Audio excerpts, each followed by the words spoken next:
Yes. All right. We are back. Got my man Ariel, our airhead in chief, with us, and we've got a new good friend of ours, Gunny Surya. Did I say that okay? Yep, Gunny. you can call, yeah, just call me Gunny. So it's more Yeah. personal that way. Well, yeah. Gunny from Sonor Audio is joining us today. Gunny was one of our partners at one of our AXPONA rooms, and we've been wanting to get Gunny on here to talk technology and design and speakers and engineering and music, all sorts of stuff. Gunny's just a great guy to talk with, so we've been wanting to get him on. And he's going to Munich next week. Ariel's going to Munich next week. So these guys graciously gave us some of their time before preparing for traveling next week. So we're gonna hang out and we're gonna talk air and Sonor audio.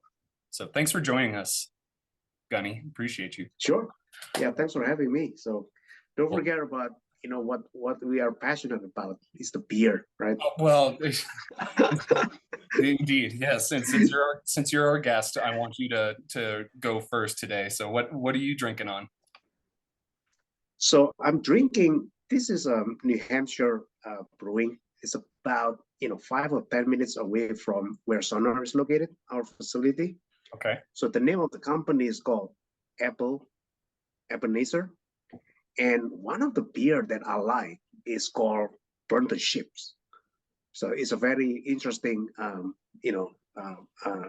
name, right? So it's an IPA, smoke IPA. So it's cherrywood smoke IPA. It's really nice, and it's really refreshing around this time of the year to drink this kind of stuff. So usually, like in the winter, I'm switching to either IPA. But when you start getting into spring or summer, so I'm start switching, to this beer. So yeah, so this company is interesting.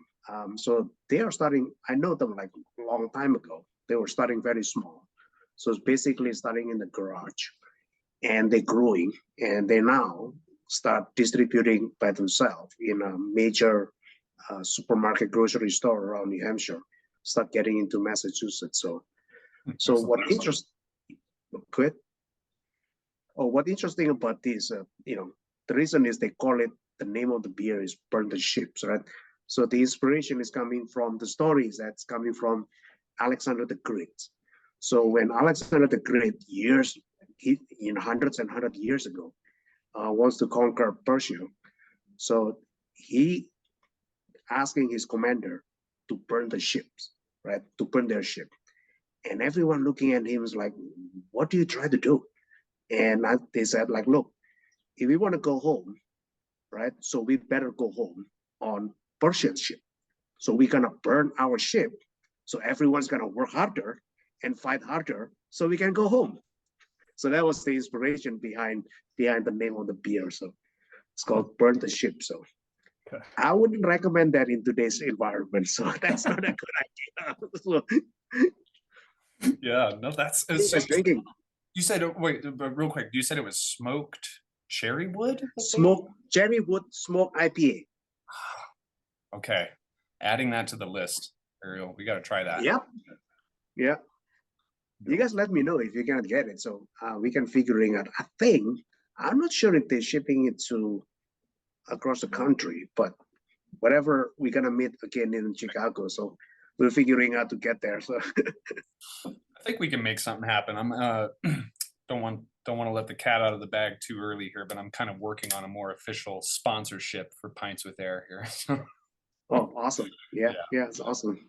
We'll have good access to things, but yeah, my amazing wife just made a special delivery to us on what we're drinking today, because Ariel and I are so busy we couldn't leave today to get new beer to drink, but we're doing one of my local favorites, Wibby Brewing.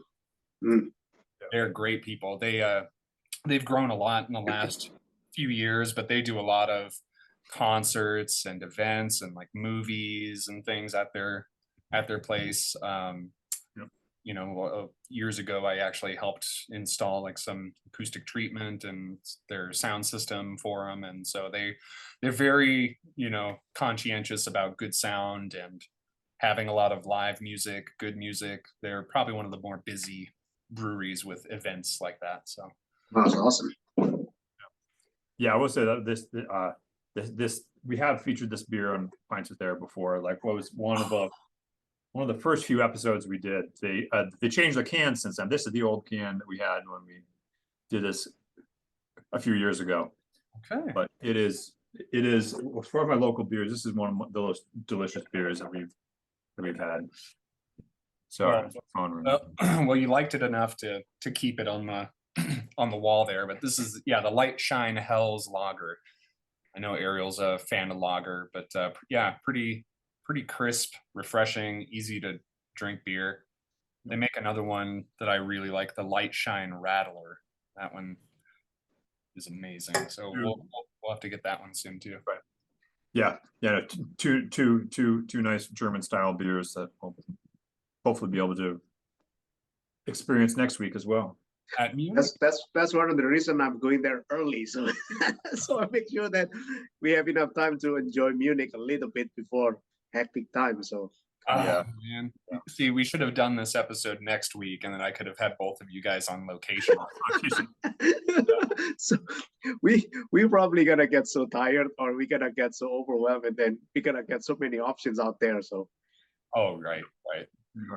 Well, yeah, so I guess, yeah, that's what we're drinking, and it's good stuff. But you know, we should probably talk about what we're here to talk about too, some speakers and engineering and stuff. But I really enjoyed our time together, our room, like the synergy of everything that came together, you know, from Ron Sutherland's phono stage to that amazing acoustic signature turntable, and then just getting to hear everything out of your speakers. It was awesome, because I think Ariel mentioned this before somewhere, I can't remember, but I know for me, I didn't do much research before I went to the show on Sonar Audio. I went in as kind of a blank slate, and just kind of came in, yeah, with not knowing what to expect, and I was just really pleasantly surprised at kind of the speed and the immediacy and the clarity, like the separation of musicians and the mix really came through.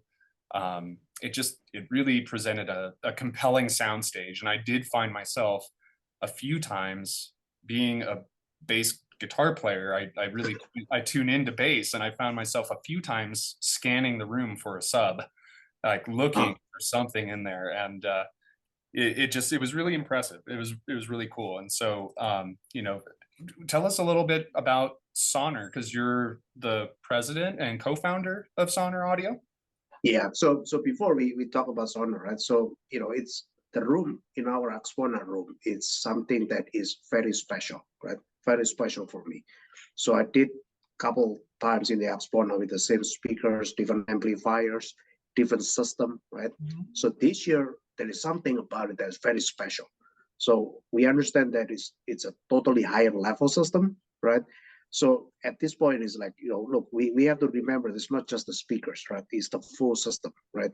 And also, you know, we are blessed that we are surrounded by a lot of good people, right? Michael Holm has a lot of good people around and willing to help us, and really, you know, take the time to set up the room, especially on the turntable, right? So Michael Holm has 2 people setting up turntable for us. Just think about it, right? So we are so blessed that it takes like hours and hours. These guys try to get it precise. And also, you know, all the equipment that we have, we got Ron Sutherland stuff that's really good phono stage. We got your DAC, right? I don't remember the model of your DAC. I think it's a QX5 or 8. QX5 got in there. QX5, okay. And then, of course, we got our good friend Nordos is being part of the room, right? So it's not all about Sonar, it's the synergy, right? So about the system that is really, you know, work very well together. So a little bit about Sonar. So the story about Sonar is I'm building speaker, and my chief engineer, Hailey, we've been building speakers since we are in junior high, right? And we're just doing it for fun. And we're just doing it, you know, because we are curious about it. So he has a electrical engineering background, and I have industrial engineering. And then I also have some business degree. I got my MBA in from US. So So we've been building speaker, and we never think about getting into this business. And all these years, I spent all my life in corporates, a big company in US. So I'm always not happy with any speakers that available in the markets. So take my time off, went to shows all the time, and I come home and empty-handed. I'm not happy. So there is something missing about it that, triggering us to keep building. So we never think about getting into this business until in the last company I was working for. So there is I'm working very closely with our chief operating officer. He's an ex-GE guy. And he looking at me and said, "What's wrong with you?" And so I look at him, "What do you mean? Why you are not getting into this business? Because this speaker is amazing." So that's what triggering us to think about, okay, so there is someone outside our world that's seeing some values, and he's an experienced guy. So he's been around, so he knows what is good and what is bad. So we start looking at this and study the business, study the industry, and looking at, geez, is there any other place for another speaker company, right? So there are so many speaker companies. So we learn all these years from our corporate days. Look, if you want to get into business, you need to have something that is very different, something that is very unique, right? Something that is very special. You cannot have another Me Too product, or you cannot have another square box speakers and you call it high end. It doesn't work, right? Yep. Right. The reason being, if you look, we've been trained back in my corporate days, we're always looking at everything high level. The first thing we're always looking at, what is the state of the industry? So hi-fi industry is at the mature state. It's not a new industry that everyone has to go quickly to grab the land, right? So that's what I learned about it. Yeah. So we are in the industry that's mature. We got so many players. So if you want to stand out, being successful, you have to be different, right? Now, we talk a lot about other manufacturers. When I ask them, like, what is different about you? And people always say, yep, our product sounds different. And I said, no, that is a result, right? What is different is, if I'm looking at with two sets of eyes and looking at your product, you can notice right away there is something different about it. So that is a product differentiation, right? And you can talk a little bit about your technology, about your approach, about how these things come together. So there is an intellectual property in the product. If you don't have that, okay, why, ask yourself as a customer, why do I need to buy this product? There is no values, right? So that's what we're getting into. We're looking at ourselves, and then we talk a little bit, and then I'm stepping back and looking at our product. What is different about Sonar? What is our product differentiation? First thing is time alignment. So that's our product differentiation. Second thing is we use our proprietary crossover technology. We call it panoramic crossover. Now, this is something that's never been done before. The status quo or the industry standard is, if you have time alignment, always first order crossover. And we asking ourselves, why has to be first order? We keep challenging ourselves. Why has to be first order? So there is certain thing that I'm not going to go in depth. So basically, we are going with totally different approach with multi-order. So there is certain limitation with multi-order. And we got another proprietary in our design.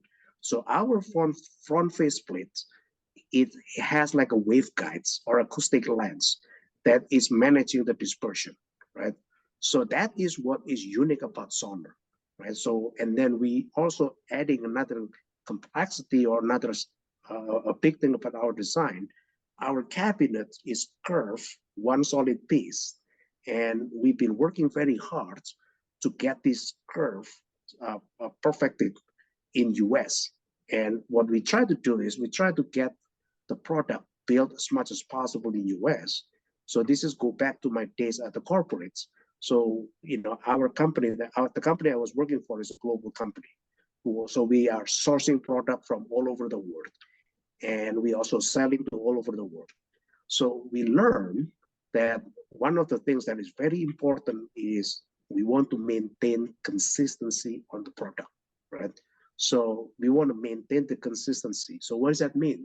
So we maintain the process, we maintain the people, we maintain the material.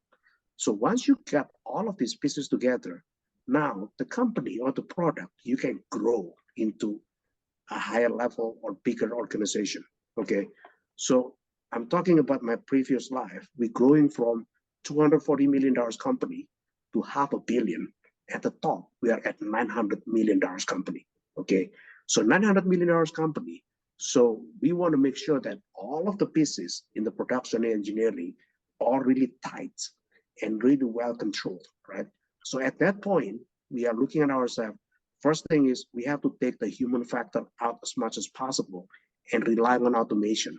So if you're looking at our cabinets, so we have a mold to press the curved panels, and we use 5-axis CNC. So we want to have consistent day in and day out to produce exactly the same product. So we use 5-axis. The control that we have in the production is our CNC program. So we have an engineer working for us that, drawing the CAD and CAM, and is working closely with the manufacturers to make the product for us. So that's what is different about Sonar technology. So stepping back, we always try to looking at what is the other side of the table, thinking about Sonar or looking at Sonar. I'm always paying attention on what are people saying the first thing they hear about Sonar, right? So that's why I love to go to the show. I love to go to the dealer events, because for me, this is a very good to understand what are people think about your products, right?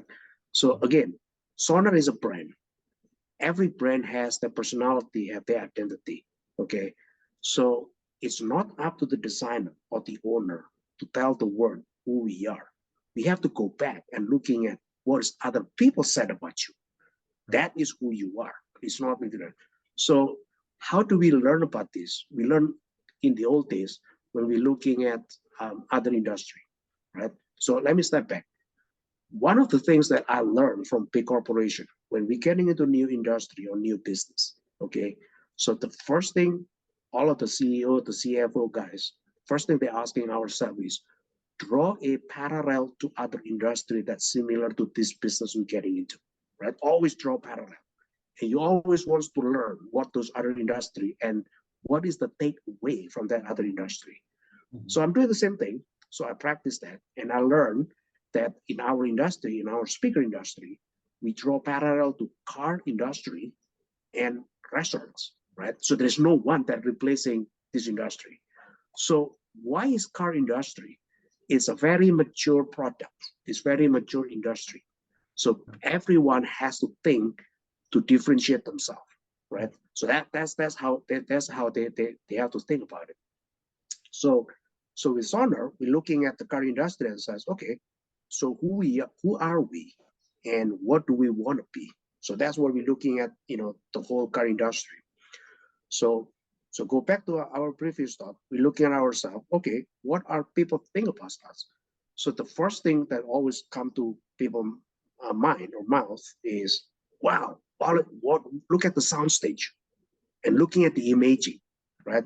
So those are exactly what, when people looking at, good example in the classic business case, when people looking at Volvo, what is the first thing people think about Volvo? The safest car in the world, right? And when first Volvo came out to the world, they never say they are the safest car in the world. And after years in business, everyone has a perception and think about Volvo being the safest car in the world, and they change their tagline. We are the safest car in the world. We learned Volvo did the right thing. Volvo listening to other people said about them. Volvo now understand what is their personality. So same thing with Sonar, right? So we changed our tagline.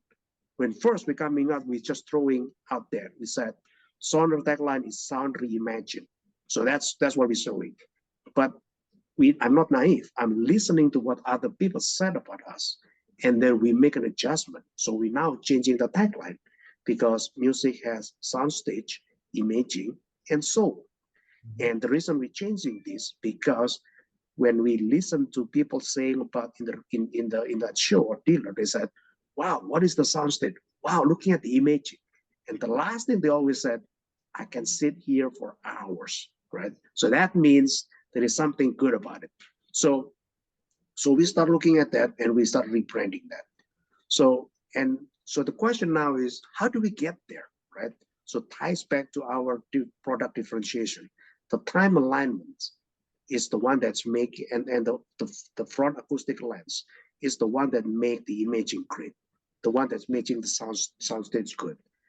And like anything else in our business, it's not about just one thing. Our crossover technologies is really our IP, our intellectual property. So that's what we are good at, right?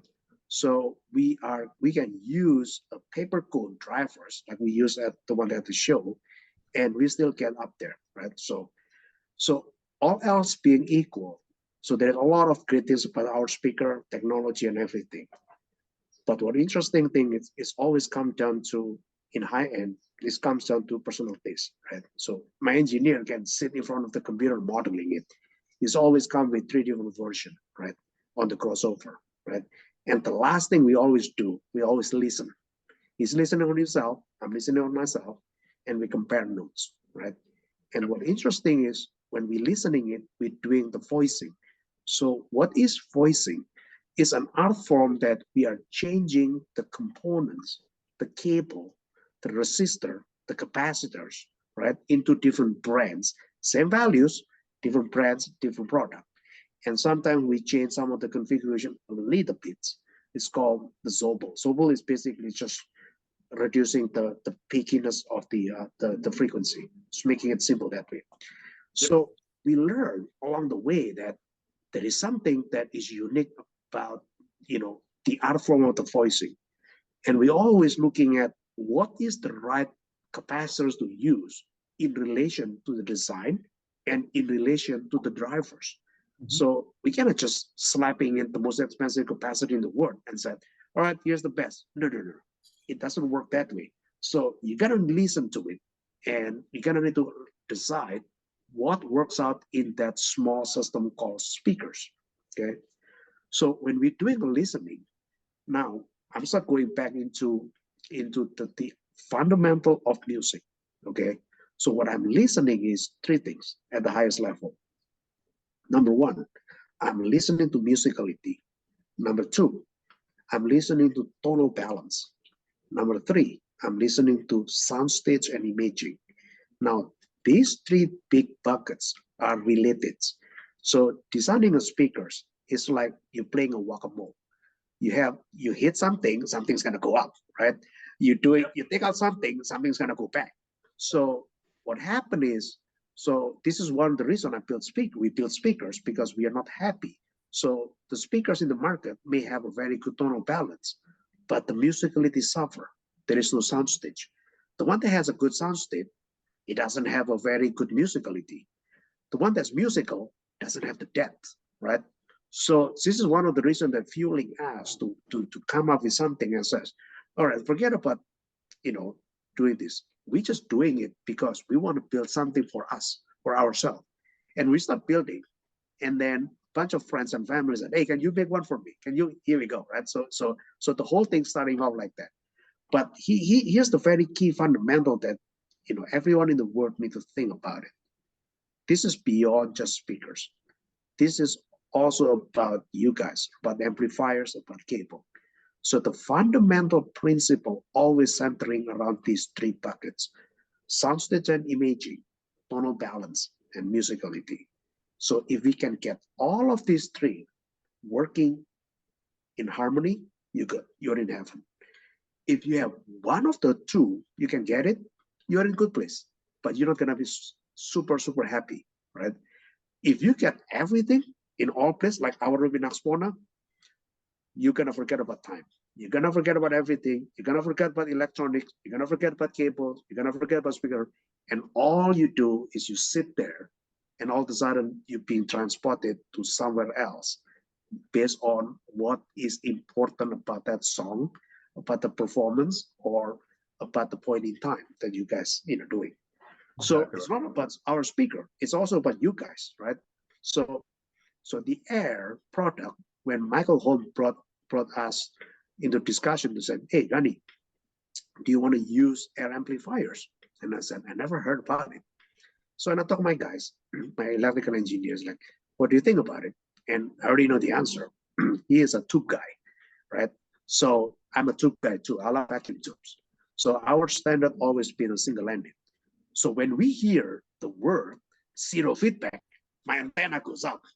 Like, okay, so here's the thing, right? So here's what we try to do. So this is something special about it. And then we all know it's about, the most important thing in amplifier, or the most difficult things to do, is on the low level signal, right? The fact that you guys are making with a variable gain volume control, right? For lack of my understanding. So there is something special about it. And why is this important? Because if you don't get the low level signal, get it right, you amplify the wrong thing already, right? The power amp is gonna making it, garbage in, garbage out. So it's gonna make it either much better or make it much worse, right? So that's what it is. And I stepping back and look at, okay, so there is similar philosophy about Sonar and us, right? And so back to the Sonar, what we try to do, unlike others, we are try to get the speaker as close as possible to a single drivers. So our reference is a single drivers. So why single driver is our reference or standard? Because single driver has the tonal purity and also have the tonal coherence that cannot be replaced by multiple way speakers. So if you're looking at our product that we use at the AXPONA, so at the Legato Duo is from the front, you can see there's two woofers. So it's basically we're designing it and we decided we're making it 2.5 ways. And because 2.5 way, 2 ways is the closest thing to single drivers.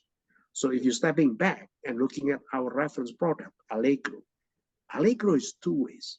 And everyone looking at us is like, why are you guys making your reference product or your flagship so small?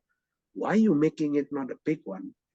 My argument always been, we try to get as close as possible to single drivers. And we want to get the 2 ways right first, because 80% of the music are in the 2-way configuration on that frequency. So 80-20 rules, we want to get the 80% right, forget about 20%. So when people are asking me, can your speaker do 20 hertz? No, that's an exception, right? So we're focusing on the important things. So from there, we are trickling down the technology into another 2 ways, lower end model called Legato Uno. Similar design process, time alignment, acoustic panel, similar crossover, it's lesser quality drivers to meet the price points, and it's a little bit lesser cabinet construction just because of driver technology. So once we perfecting this 2-way Legato Uno, we take that design 2 ways, we make Legato 2-way floor standing, right? So the basic is we always referencing to single drivers, 2 ways, and then growing up from there, okay? Now, all bets are off when you start getting into 2-way floor standing. So there is a bigger cabinets, there's a bigger vibration control that you have to mitigate, you control, and we got it perfect. So once we got it that 2-way perfect, now we're expanding to the Legato Duo that we use at the AXPONA. So back then, we're looking at ourselves like, okay, so the majority of the people love to hear something that's full body, right? And it's more meaningful, fuller sound. And we're asking ourselves, look, we shouldn't be, as a brand, we should keep our identity. So when we're deciding to get Legato Duo, we were faced with a decision to say, all right, are we gonna go into 3 ways or are we gonna go into 2.5 way, right? So, and then we're stepping back and we're looking at us, Sonar. Who are we? First, we're music lovers. We try to get as coherent as possible to our single drivers. So we decided Legato Duo is 2.5 way. So for those who don't understand about 2.5 way, basically 2.5 way is the top 300 meter is full range. It's like a 2 ways. Okay, so you don't cut the bass frequency. It's all full range. So the mid range producing the drivers, the bass, and then you adding another woofer. And what you do, you cut the high frequency on the woofer. So it's basically, it's kind of like you have a passive subwoofer, if you will, right? So people looking at us is like, why are you doing that? Because the rule of thumb is, well, the bigger the excursion, the higher is the distortion. The answer is that is correct. Back in the old days, in the last 10 years, the driver technology has changed significantly, and people figure that out. We can make a very long excursion drivers with a low distortion, and we learn along the way. So, like anything else, back in my corporate days, we learn our bets are off. We need to looking at what is the assumption when they make the rules or make the statement way back, and if the assumption is still valid nowadays. So we're looking at us and saying, like, you know what? Forget about what we think about the old days, and we change that. So that's why we're getting into 2.5 way. So Jake, you are right. You hear the sound is coherent. You hear the sound is musical. You lost about everything, just because the design is simple, right? You try to get it as simple as possible, and simple in this sense, I mean, you have less crossover points, right? By not having a cutoff on the mid-range, still producing all the way out the bass. So basically, you are avoiding any phase inconsistency in the crossover. Yeah. The simplest the product, the better it is, right? But it comes down to one thing too.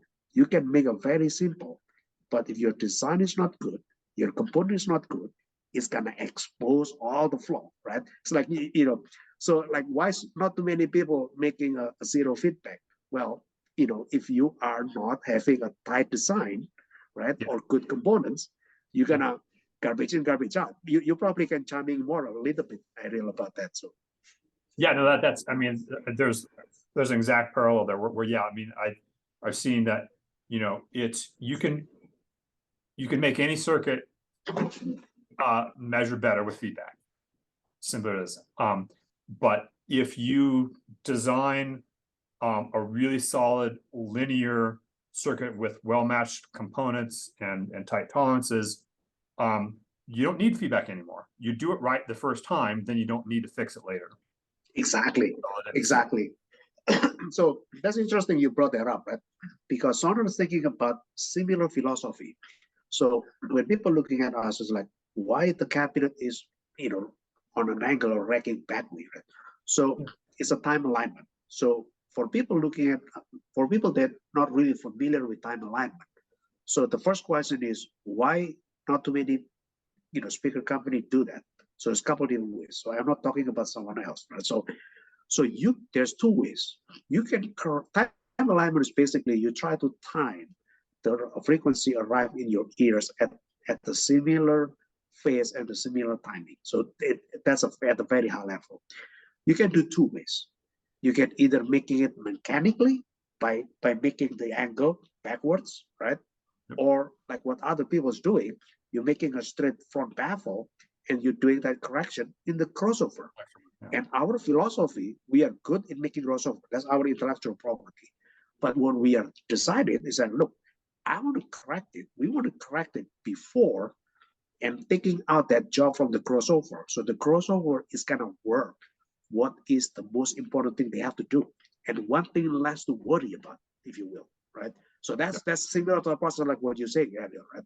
So don't make any correction. Get it right the first time.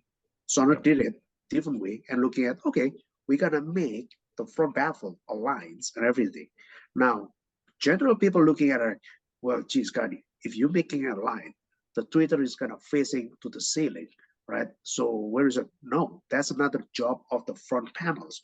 If around the crossover, around the tweeters, there is an opening. So it's basically what it does is to control the sound dispersion. We control it that way, and we also control the crossover. So what we're doing is, okay, we are now changing the dispersion panel or area. So still making it, you know, a very wide sweet spot, but you still can get a good on-axis response. That's what we try to do, right? So if you're stepping back and looking at, okay, here's the silly questions. Why are not too many people doing time alignment? Because if you don't get the angle right, if you don't get it work very well with the crossover, it's a disaster. It's a disaster waiting to happen, right? And the first thing you're gonna hear, two things gonna happen. First, the tonal balance is not gonna be good, number one. Number two, the imaging is blur, right? And then the third one, you got the sound dispersed all over the place. In a regular experience, what people's gonna experience is that, well, the speakers are very hard to place in the room, right? It's not about the room itself. It's about how the speaker disperses the sound. If the sound is not well controlled, bouncing all over the room, now you got a problem, right? So before the sound arrives in your ears, now you got a secondary reflection, and then that's what people said is hard to replace, right? So that's a little bit longer to explain about sonar, and I just try to frame it in a way that audience can understand it and can getting it, so we're not getting into too technical about it. Yeah, no, that was great. No, I loved hearing that. That was yeah. So I think it's all fascinating stuff. I mean, I think like a couple of the things you touched on are like the actual physical excursion of drivers is like something a lot of people don't even really like think of too much. It's like that's for some speakers like subwoofers, that's like a selling point. It's like, oh, this subwoofer has 4 inches of excursion. Like it'll travel 2 inches out and 2 inches back. Like that moves a lot of air. And like there's for most like main speakers, that's not really something that's talked about too much, but it does really like correlate a lot with what we do also, again, with the zero feedback thing, because if you play a pure sine wave through a driver and it takes too long to go forward and backward, I mean, the longer it takes for the full excursion for the driver, the more likely there's going to be some distortion or kind of image smearing. And you couple that with feedback, where you basically have a duplicate of the signal going right behind the first initial impulse, and it kind of tricks the driver. It starts to it gets that second impulse almost right as soon as it wants to come back. And just like that's one element that I think is really overlooked in a lot of the speaker world. So like seeing a 6-inch bass driver, but be able to fill the room with enough commanding presence as it did, I think that really just ties into less distortion, more accurate timing information, because it's trying to reproduce a big waveform, but it's not, it's doing so with less effort. That driver is hitting the range that it needs to in a quicker time. So you brought up a very interesting point. So I want to bring up this interesting thing. So in my corporate days, we're always thinking about the customer, right? So who is your customer? And customer is always in the higher level of abstraction. So who is the customer for Sonar speakers? One of the customer is amplifiers. You are my customer. Right. Ariel, you are my customer, right? So that's what people forget about it. The customer of the speakers in a smaller ecosystem, in the system level, is the amplifiers. So what does that mean? Well, if you make the amplifier working harder, okay, you are not a good customer. You're not being a good surfer, right? So you're telling the customer. So what does that mean? To make the amplifier work harder. So our philosophy always been on the crossover level and the driver's level. We try to get the impedance as flat as possible. Flat means lower variation. Yep. Lower variation means, so just picture what crossover is drivers doing, right? So you produce the frequency from, let's say, theoretical 20 hertz to 20 kilohertz. When you produce the frequency, so along those producing, the impedance are changing, right? So what we mean by lower impedance variation or flat, the top and the lowest, the peak and the valley of the impedance are smaller. So if you do that way, the amplifier is gonna work at the optimum level. So if amplifier it's a regular guy, right? If all of a sudden you're asking me, it's like your kids. If you're asking kids, give me $10, right? And then the next day you're gonna ask me, give me $100. Now you're gonna go crazy, try to supply to different, currency or to different values. That's what exactly happening to the amplifiers, right? So that's what I try to educate people at the show. And the simplest thing I always pose to people is like, everyone always thinks speakers is, what is your sensitivity? The higher the sensitivity, the better it is. It is true, but it's not the whole picture. You have to looking at the impedance variation. The smaller the variation, the lesser the amplifier has to work harder. Therefore, the lower the amps you can do, the lower what you can do. So that's number one. On a different level, on the different electrical quantum physics level, the lesser you force the amplifiers to do extra work, the smaller the variation on the currents and the voltage, the better you are aligning the phase. So what you're gonna hear is, wow, the imaging is very good, super, right? It's just because we make the amplifier work easily, right? So that's the second piece. Well, you can spec everything out, right? The last piece is how you're designing the crossover and also the drivers. So if you are making the crossover not being resistive, capacitive, or inductive, the amplifier is going to work going crazy because there is a shift on the phase, right? So the resistive means if you're looking at, if the amplifier looking at the speakers are like a flat resistor, you're good. Yeah. The amplifier is going to do the best, right? It's like, it's a piece of cake, no big deal. You can give me any volume you want. You can do any transient, any response. I'm good. Now, once you start giving the amplifier a different task, you say, okay, show me 1 ohm. Now the amplifier is gonna complaining about, geez, you're gonna make me work harder. That's what it is, right? So there is a big misconception in the world, and I try to educate the people to the best I can to say high sensitivity not entirely one of the key ingredients of the speakers. You need to looking at the impedance. If the impedance are flat, that's not the whole thing too. You're kind of looking at the design of the crossover. The flatter or the more resistant the crossover, the better it is, right? But on a spec, you cannot say that before you're hearing it. So what it does, people are gonna say, well, this speaker is power hungry, right? So it could be a couple of different things. People the impedance all over the place, or the crossover is being capacitive, or capacitive means between the plus and minus of the speakers, you put capacitors. Now it's becoming capacitive, right? So that's what it is. And I try to educate, the people, like the group or the audience, who said, look, the best way you know about it, go listen to it. Forget about the spec. Forget about everything on the magazine. At the end of the day, you're gonna know it, and always posing back to speaker to audience, and always asking these very simple questions. What is the most expensive speaker in the world? And my straight answer is the one that's asking for a very expensive amplifiers or big amplifiers. And people has misconception to say, well, I need to have a bigger amplifiers. And I said, no, you got the wrong thing. Your speaker is the one that's causing you to buy a bigger amplifiers.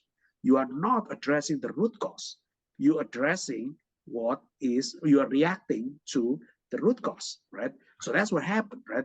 So in AXPONA, we use the QX8, right? The amplifiers, the power amp. It was VX5, I think, wasn't it? Yeah, VX5 was the power amp. Yeah. How many watt is that, Jake? VX5? 175 watts at 8 ohms. Yeah. Okay. It's a beefy amp. See, interesting, Ariel. I never be able to turn it more than 11 o'clock volume control. I only got like halfway. So basically I'm playing like around 50 to 60, right? Yeah. So it's a couple of things. First, the design of the amplifier itself is so good that you don't have to cranking up. Low level signal it's good. So you don't have to have desire to cranking up to hear the details, right? That's a good attribute. Yep. And then if you're looking at this analyzer, okay, what's happening here? Well, if the noise floor is low, you don't have to crank it up, right? right? So it's very simple as that. It's like you don't have to go crazy with 100 watts. And the last thing is, well, if the speaker doesn't asking for that, looking at. So I like to play a joke at the show. So one time I was doing show at the New York. So I brought my top of the line Allegro, stand mount, right? And I driving them with single-ended, 8-watt single-ended. And the whole room was like, oh my God, it's unreal and everything. And I said, all right, I'll let you guys guess what is the sensitivity of that speakers. And everyone like 8-watt single-ended, Gunny 300B. Well, it's gonna be 96. Okay. What's the other data point? 100. Okay. What's the other one?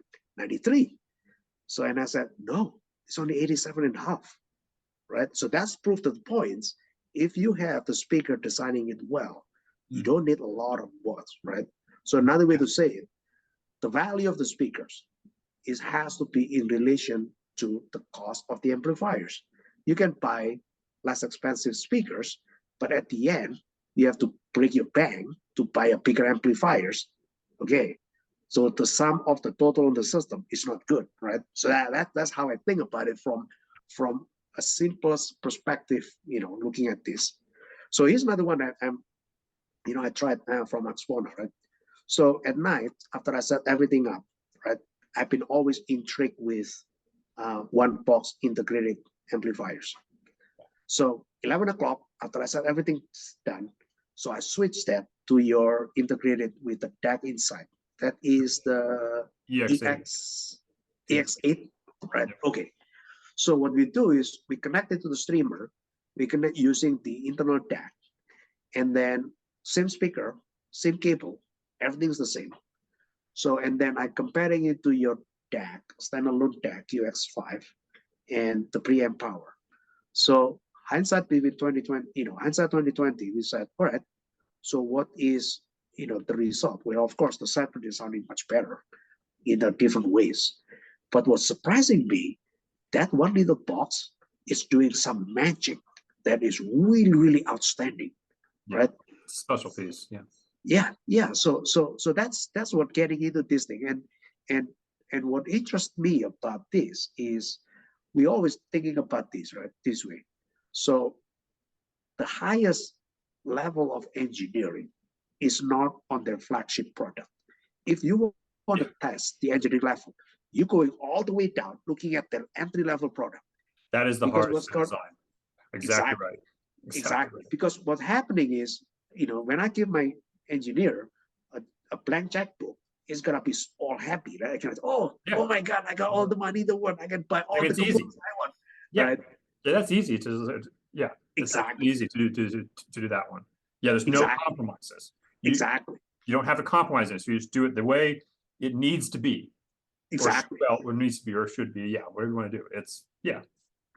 So the fact that the EX8 it's come reasonably close to the separates, that's really really impressed me, right? So in the whole thing.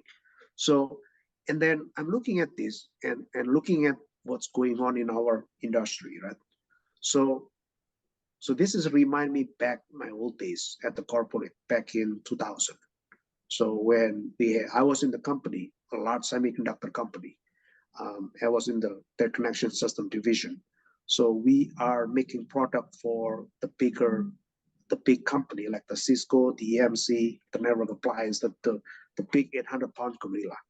And back then, it's technology meltdown, right? And everyone's going crazy. So my takeaway from that is I learned, okay, if the industry is gonna move forward, always been a consolidation inside the industry. So what does that mean to us? There is a consolidation in our industry. The consolidation, one point is all the separate boxes, the DAC amplifier, the DAC company, and the amplifier company, now it's consolidated into one piece. That's another consolidation.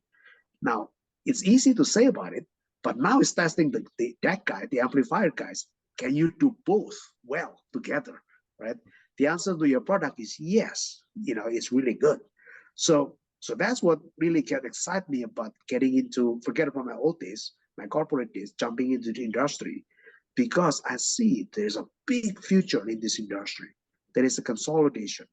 And there is a lot of new advancement on the technology that's going to drive this industry further. And some people are not going to like what I'm about to say. The highest or the biggest revolution is on the digital, not on the analog. Analog is done, right? Digital is getting better and better by the day. And I learned also a concept from my other company that I work for, a concept called cost of ownership. The lower you're lowering the cost, the bigger the industry is going to expand. So what's happening to our industry, we're lowering the cost that you can have one box DAC and amplifiers at a cost that is performing and a quality that never been done before, right? That's another cost of ownership. So I think that is the trend that we are going. And all of this show, I always, going with a small integrated because I'm testing, the manufacturers and telling the world that, look, you don't have to go crazy if you don't want to, right? This small little box can do very well, right? And so that's what interesting. So to EX 8.2, I believe. So that is surprising me. There are certain things that is, of course, the QX5 and the preamp, your newest preamp, KX8, I believe. Yeah. So they're doing something that is a totally much better than this small box. But this small box is telling me like, okay, you don't have to break the bank to get a very good system, right? So that's what I appreciate about it. So the QX, educate me about this. The QX8 preamplifiers is related to EX8 or totally different? It is very related, but it has the big difference is the volume control. And so the KX8 actually has a true variable gain volume control, whereas the EX8 system does not. We were not able to incorporate it, the EX8. So the KX8 has definitely a better volume control scheme than the EX8. Okay. So this is interesting, right? So let's talk about our, because this is something that experience that it's it's gonna stay with me for a long time. So whenever I put together a system to begin with, right, I'm very, very, very, very, very, very, very picky when it comes down to amplifiers. I'm a tube guy, right? Only a certain number of solid state that I'm okay with. And my reference always been a single-ended. Single-ended in the sense that deliver the emotion, the speed, right, the purity, right? So, and what I'm listening to the Ayre, I'm looking at this thing like, wow, this has a characteristic of a single-ended. And, I'm blindfolded myself not to think about zero feedback. I'm just being 4 years old, coming into the room, don't know anything, just listening to it. The similarity is on the musical flow. Musical flow means when the music going up and down, peak and valleys, right? I'm expecting, I want to hear it's going very, very fluidly and in the big range, up and down. So the QX5 doing that. The other one too that that's special about tube amplifiers that I'm expecting from the solid state is the expression, right?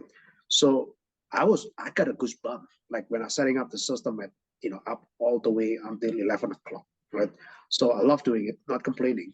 So I have to stop because someone banging on my door, our table room, and yelling at us is like, how long are you gonna play this? Because this is 11 o'clock. I want to go to sleep. So it's forcing me to turn down the volume and then listening to vocal.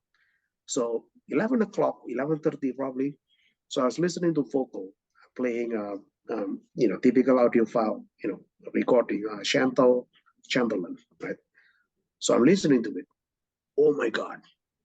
So I got a goosebump just to experience that the Chantal Chamberlain's just right over there in the room.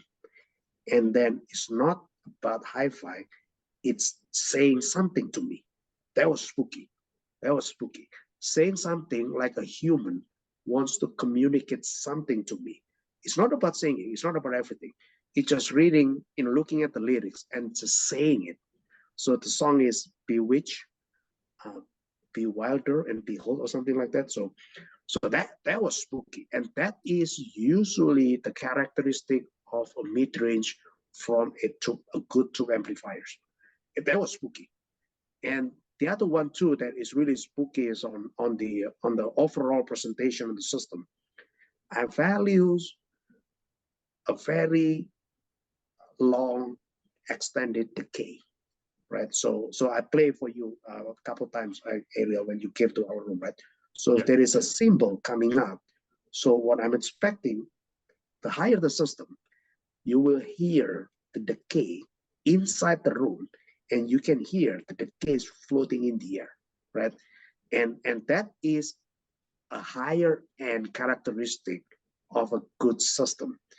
And you correct me if I'm wrong.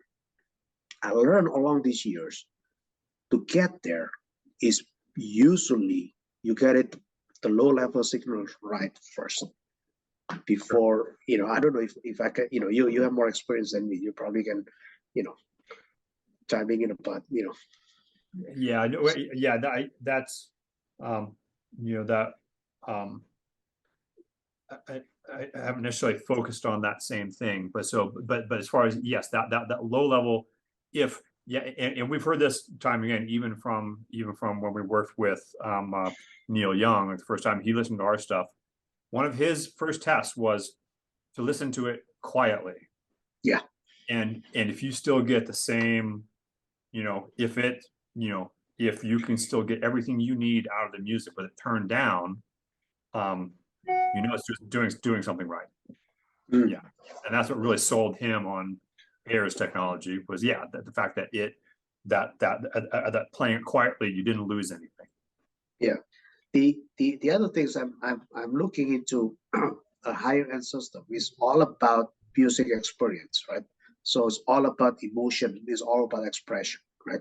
And you brought up a Neil Young, right? So I have a friend that I told him, like, did you listen to Neil Young? And he said, no, don't like his voice. No, you're getting it wrong. What do you mean? Well, you listen to Neil Young, you don't listen to the voice, you listen to the lyrics. He is a storyteller. Yep. If your high-end system, you call it high-end, you don't get what he's saying, okay, something's wrong with your system. It's plain and simple, right? And this is what I try to educate to people to say, right, guys, look at the background of the music, right? So what is the music is all about?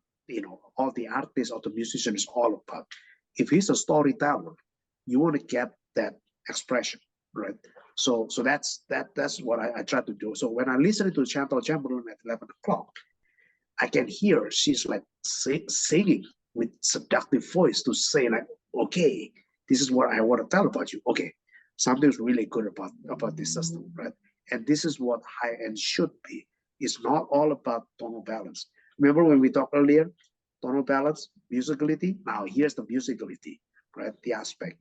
And then now when you start expanding further into soundstage and imaging, it's like you guys probably already know about me. So I like to play classical, right? Classical is the most honest. The stage is, it is what it is, right? In the orchestra at the recording time, right? So that's where you're listening to the soundstage and you're listening to the imaging. And it's also listening more about the point in time or the background of the composer or the time when they compose it. So here's a good example. Beethoven. Beethoven, is in the romantic area. So Beethoven has to be very fluffy, very, very romantic, very enjoyable. Now, so that's what it is. Mozart is a little bit later, or Mozart is all about happy, right? So if you get that sense, okay, your system is doing something good, right? Bach is mathematical. So everything is like ruler, okay? Do not go crazy with interpretation, right? You follow the rules, don't change the subject, don't do everything, you follow exactly. So I got it wrong. I listened to a bunch of Bach and I tried to changing it like a Beethoven, and everyone looking at me is like, what do you do to yourself? Because you should be truthful to the composer when Bach is very mathematical, right? So that's what it's the whole experience. So this is one of those things I try to educate the markets up or to the audience. the 80% of the people just focusing on tonal balance, right? Okay, sounding warm, detailed, punchy, a lot of bass, excellent treble. I said, look, guys, if you want to go up higher end, the higher end you are, you should thinking about the experience, right? So if you get the sense of what is being recorded, the background story, the culture behind it, you're good, right? And it goes the other way too, right? So remember, Ariel, when you came, I played the our favorite recording that everyone knows, Almond Brothers. Remember film live at Fillmore East? Oh, I think so. Yeah. So that's another one, right? So what I try to get, the reason I like to play that is just to remind us that that is the recording that being recorded around 60s, 70s. Is that right, Jake? Is that around that time frame, or is that earlier? Well, before my time. Huh? Before your time? Yeah. Yeah. Yeah. So what I try to get is, look, if that recording is 60s or 70s, there is a lot of going on in that years, right? So everyone, the big revolution in the world, everyone, before my time too. So everyone is saying like, look, it's all about freedom. It's for everything. So the music should represent a free spirit, right? So it's not well choreographed. It's not well told you have to play this way. So there is certain thing that you have the free will to play the way you want to be, right? So that's what I'm listening. If the Almond Brothers all of a sudden felt like he's playing with suit and ties, okay, something's wrong, right? Because he's being told not to be himself or themselves, right? Being someone else, right? So that's what I try to get a sense of what it is. And then when I play that in our system, wow, this is showing that, okay, this guy is playing in the such excitement, and it got a sense that there is a lot of freedom of expression in that music. Now, Almond Brothers is interesting. If you're paying attention, their studio album is not that good. They're always good playing live.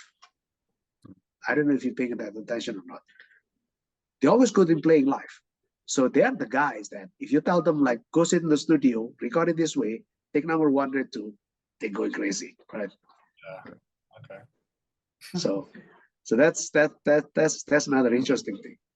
So I want to talk a little bit about your DAC, the big one, the QX5. Yeah. So that DAC is that your top of the line, or is that? That's our current top of the line. Yeah. Okay. So what that DAC is really surprising me is like, it doesn't sound like digital at all. It's a very, well, the words people like to use is very analog, but the way I like to say it is very emotionally or very expressive, but in a fluid way. So it's not choppy, right? So that's what I try to express that. So yeah, and yeah, that's I think the key to that is understanding the consequences of the analog to digital and digital analog conversion. There's there are phenomena that happen there, is with the aliasing and all this stuff that you understand that first, then understand the consequences that has back in the analog domain. And again, like like traditionally, the like early digital, like when CDs first came out, and the first decade or two of digital products were very recognizable as being digital sounding, right? And a lot of that, most of that we attributed, we at Ayre attribute to really steep filters, really steep digital filters, and they have their benefits in one aspect in the analog domain, but they have their consequences as well. And so, one of the things that we have adopted is slow roll off filters, so less steep filters. And so there's consequences of some bleed through of certain aliasing frequencies, but those can be handled in other ways. And so that's what we believe is one of the big factors is don't use a steep filter either in record or the playback side. That's one of the big reasons DSD actually sounds so good. And we have some other issues with the whole DSD world, but there are reasons why DSD does sound good, and part of it is that they enforce there's no steep filters in the record side. That's a big deal. Yep. And then also the whole minimum phase versus linear phase thing. Again, with any kind of transients, again, in nature, you don't have something happening sound wise before the event happens. And so again, any of those linear filters that have a response before it happens, that's not natural. That doesn't happen in the real world. And so, if you do that digitally, it's not going to sound right. So that's one of the things. And then also understanding that, I think one thing that's overlooked a lot and has taken us and as well as myself quite a while to kind of figure out how to handle is that digital is not a physical thing. Digital is just it is the math behind it all. To transmit a digital signal from point A to point B, that's still analog. Okay. So the consequences of transmitting a digital signal, it has to be it is interpreted as a 1 or a 0. That's the digital side, but you have to do that analogically. And so there are still repercussions to how that's handled, the trace impedances and the way the board's laid out, the actual edge rates of those signals, that becomes analog phenomena and analog noise that is then radiated throughout the system, your circuit board, your chassis. And so digital, again, it's digital almost isn't a real thing. It's just the math and how an analog signal is interpreted. So you have to realize that how you handle digital is still the consequences of how you handle it have repercussions in the analog domain. And then of course after the conversion, again, we have our discrete zero feedback balanced circuitry that is our hallmark, and for good reason. Yeah. That again is that really true analog, nearly tube-like sound of our the analog output stages. So here's, it's all good, right? So we can say about from our engineering degree, manufacturing, everything, right? So but everything, it comes down to how people think about us. So I'll share you a little bit about our experience in AXPONA. So I have a couple, right, sit there, and then I asked them, like, what do you want to listen? And he said, oh, I want to listen to classical. Okay, right in my alley. So I'm happy. So I'm playing classical. So I play the my favorite Tchaikovsky violin concerto, right? So I love this because it's the masterpiece of a show off of Tchaikovsky. So I have 16 different versions. So I play the best. 16 version means you have same violinist playing it with a couple of different conductors. So I'm chasing this thing, right? So I'm still telling them, like, okay, forget about this. Forget about the sound. The sound is bright.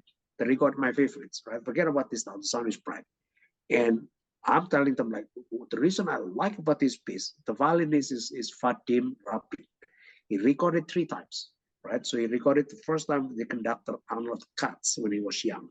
And then he recorded again with, I believe, London Symphony, Emmanuel Irvin, right? And then the last piece, he recorded with the conductor Valery Gergiev.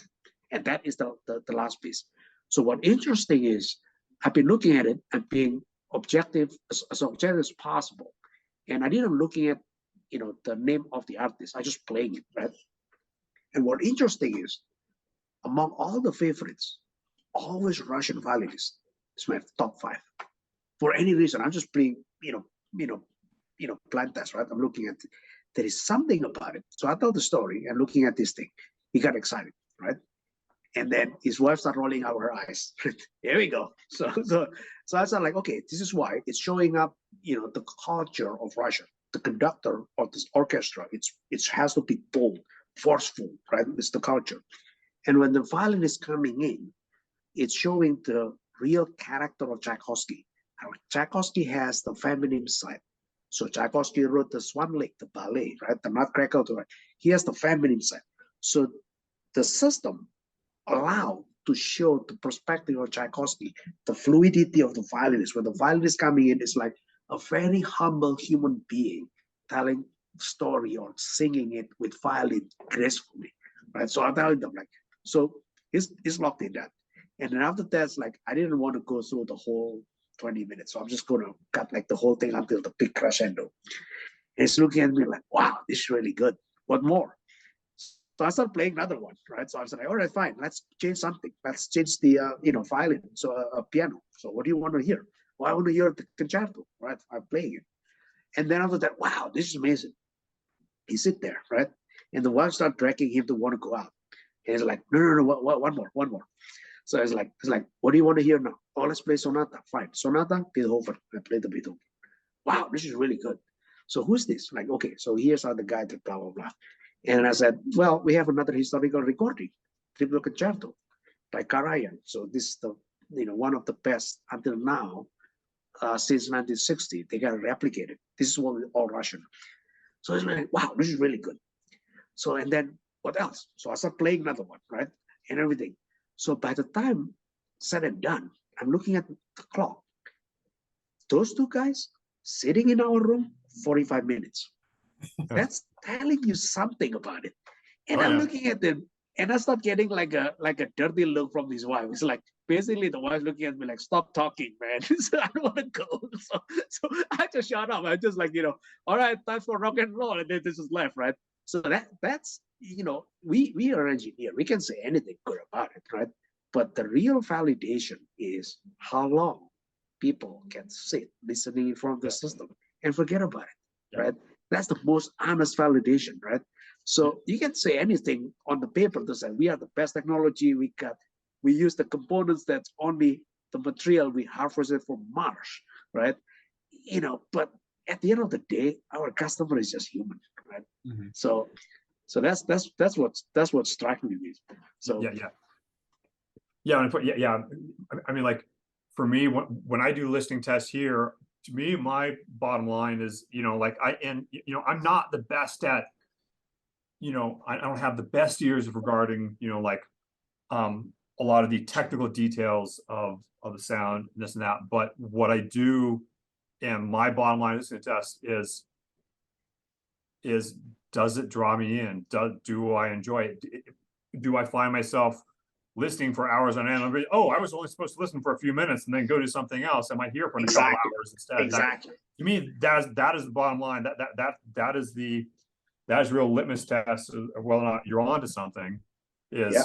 Is like, am I switching tracks or just trying to like get out of here and do something else, or am I just unconsciously just, oh, I want to hear this track next. Oh, I want to hear this track next. Exactly.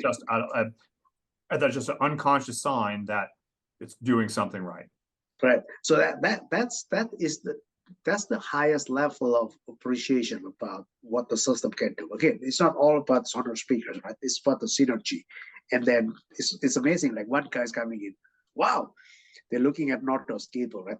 Wow, it's amazing. Like the system doesn't sounding bright, even with that cable. I said, like, no, that cable is not sounding bright.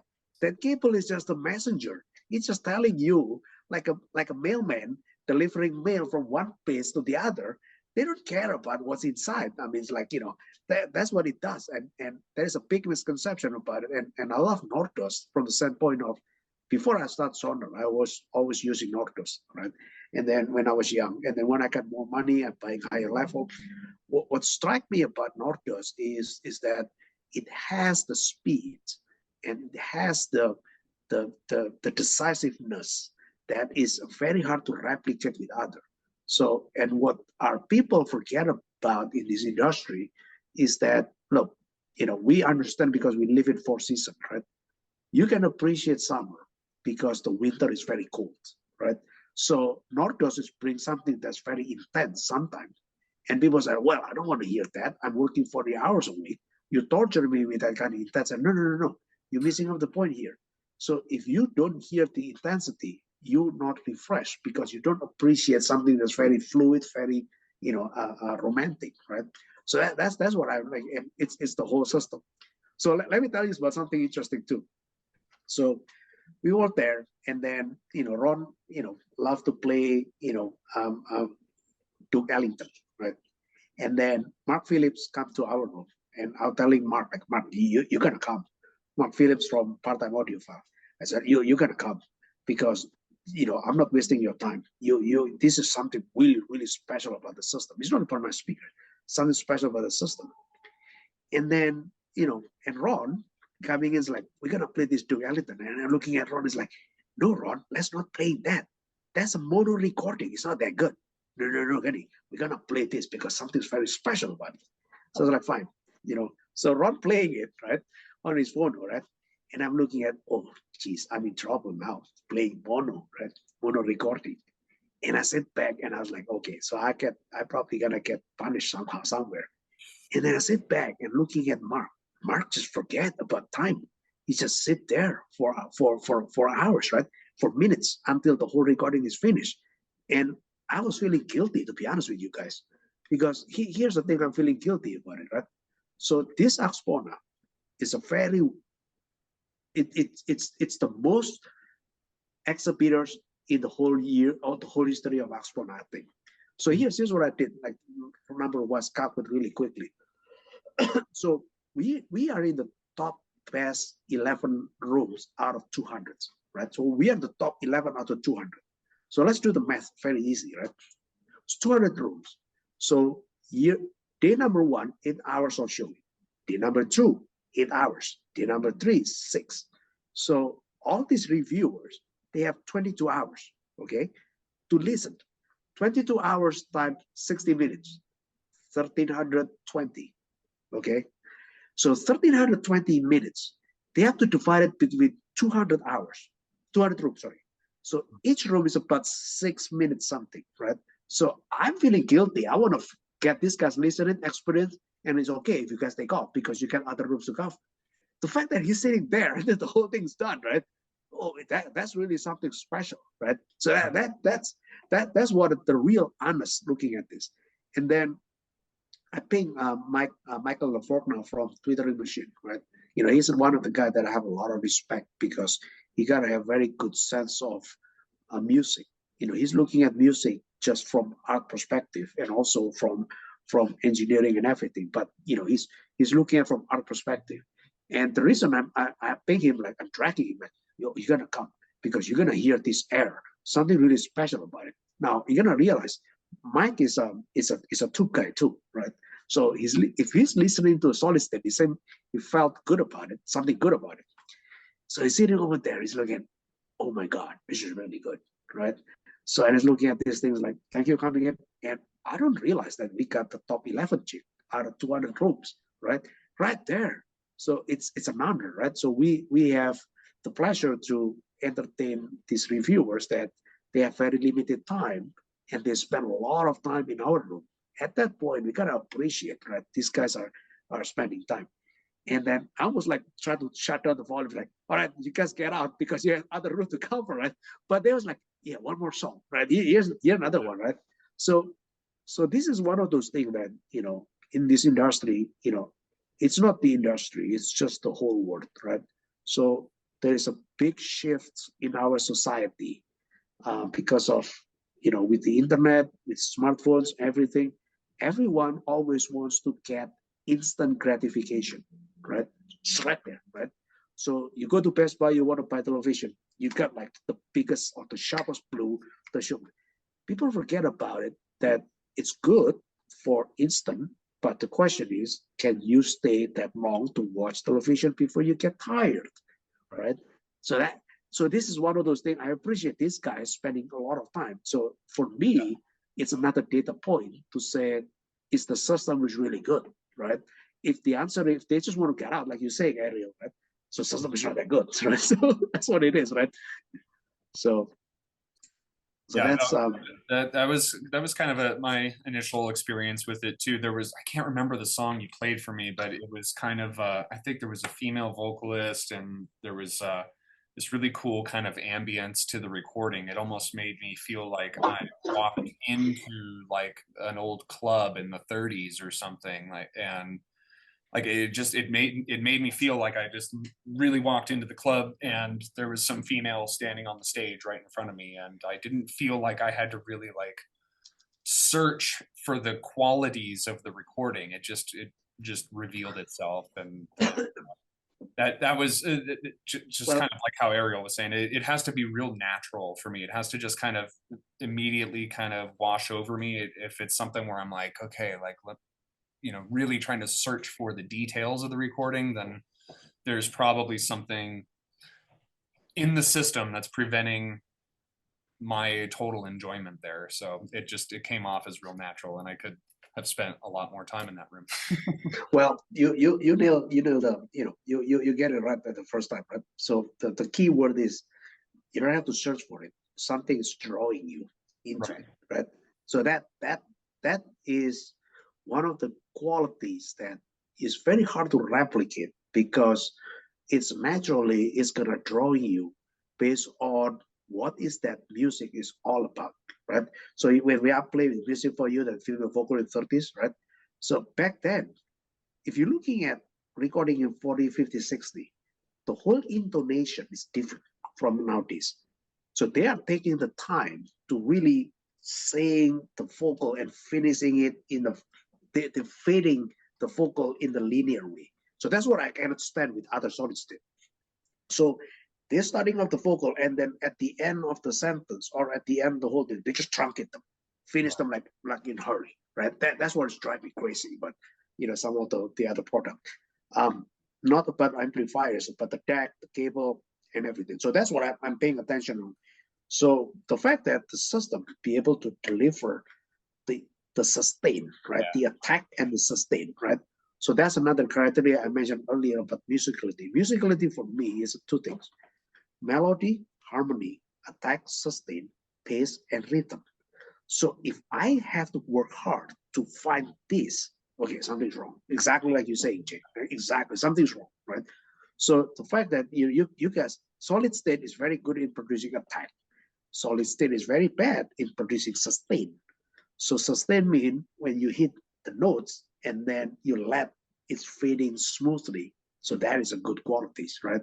Because that's what is written on notes, and then that's also give a sense of something that is very pleasing to enjoying it, right? So Yeah, for sure. Well, remind me, Jake, one thing once we get off this, right? So remind me to send you a video about one guy. I'll send it to you, and you can post it on this. So this is another funny story from AXPONA. So I was demoing, I was sitting on the sideline, and there are two guys on the front. The guys on the left, the whole thing, he's just playing like this. It's just like the head is like playing like this, like he's moving his head and everything, the whole song. And I remember we playing Ron a recording that he loves, Bossa Nova. So he's playing what's called the Cats and Gribaldo, the girl from Ipanema. So the guy, the whole thing is nodding his head. So I was looking at, wow, the system is sounding good, right? And I'm looking at this thing like, as an engineer, so I'm testing it, right? Okay, slow down. Is that the system or is that the guy? So what, when he's walking out after the song is finished, I want to look straight on his eyes to say, okay, so is he drunk? Basically, so is he drunk? He explains like that. So I'm looking at them like, and the answer is no, he was not drunk. So the whole thing, Jake, he was like doing like this, he's enjoying it. So at that point, I was like, okay, this system is really good. So he's doing like that. It's not just the digital, it's the analog. So he's enjoying it. So I was happy that, but just final verification, I'm looking at them on the way out. I'm looking at Stanley's eyes, and then just try to, I talk a little bit about it. Do you enjoy the show? Yeah, I really enjoy it. I just try to get a sense of, I smell alcohol in his breath or not? The answer is no. So the answer is no. He was not drunk. He was really enjoying it. So that's another, like my engineering mindset verification to say, okay, so if everything holds, right, so if this is the real proof or not. So that's, remind me to share that. That's actually funny. So that would be fun. yeah. Gosh, I know there's no shortage of things we could probably talk about. We might have to Yeah, we're gonna have to wrap this up. We would have to be Yeah. there's gonna need to be a part 2 with Gunny, I think. Oh Jesus. Yeah, Because yeah, we just once we get going, there's no stopping us. But no, I really Yeah, I think look, yeah, I think one thing we can wrap this thing out, and one thing I want to get everyone to walk away and take away, right? So again, so this room in AXPONA, we got 11 favorite rooms out of 200. It's Yeah. not all about Sonar, right? It's all about the system working very well, and you need to give a credit to for people behind it, right? Michael Holm team playing a big role, try to get this thing set up, bring all the equipments and everything, right? So we need to recognize that, right? So, and I want people to walk away to say, all right, so what is the synergy means? Synergy means 1 + 1 not equal 2. 1 + 1 equal 4. That's what synergy means, right? And I want to get people to think about, look, a good synergy, you don't have to go crazy with spending a lot of money, right? If you got a good synergy, you get a good result, not spending a lot of money. So that's my takeaway. I want to get people to walk away from this video, this post, to think this is achievable in today's day. You don't have to spend $1 million yeah. if you don't want to. If Yeah. you want to, I'm pretty sure your preamp power is gonna be do very good on that. The QX, the amps, the reference series. So And that's part of something I share with a lot of my customers and people I work with and it's one of the things that I absolutely love about working in hi-fi and audio in general is that there's so much science involved in engineering, but finding those magical combinations and that synergy in mixing and matching components is kind of part of the art in the science, I think. And when you're building a system for yourself, just finding those combinations that just come together and give you all of those musical traits that we've talked about, the just kind of the immediately transporting you to that place that you want to be when you're listening to a song. That's just a really gratifying experience for me, and just like getting a chance to hear things in combination with each other. But yeah, your philosophies, what you do with Sonar, just everything about it was really cool. And like you said, it's nice to feature the system, the people behind it, and like we had Ron Sutherland on recently, and now we have you, and like you guys not only make great gear, but you're great people. And if you made great gear and you weren't great people, you probably wouldn't be on Pints with Ayre. So yeah, thank you so much. I appreciate for having me. I do. yeah, I really appreciate it. Let's do this more often. So yeah, no, for sure. Well, and then yeah, Ariel and Gunny, you guys got to give me some good updates and pictures of some steins out in Munich for me. And sure. yeah, you guys just have a lot of fun. But thank you so much for joining us, Gunny. You're the man. Sure. Yeah, thanks, Gunny. That was great. All right. Thank you, guys. All right. Have a great weekend. See ya. Have you too. See you. Cheers, everyone. Bye. Cheers.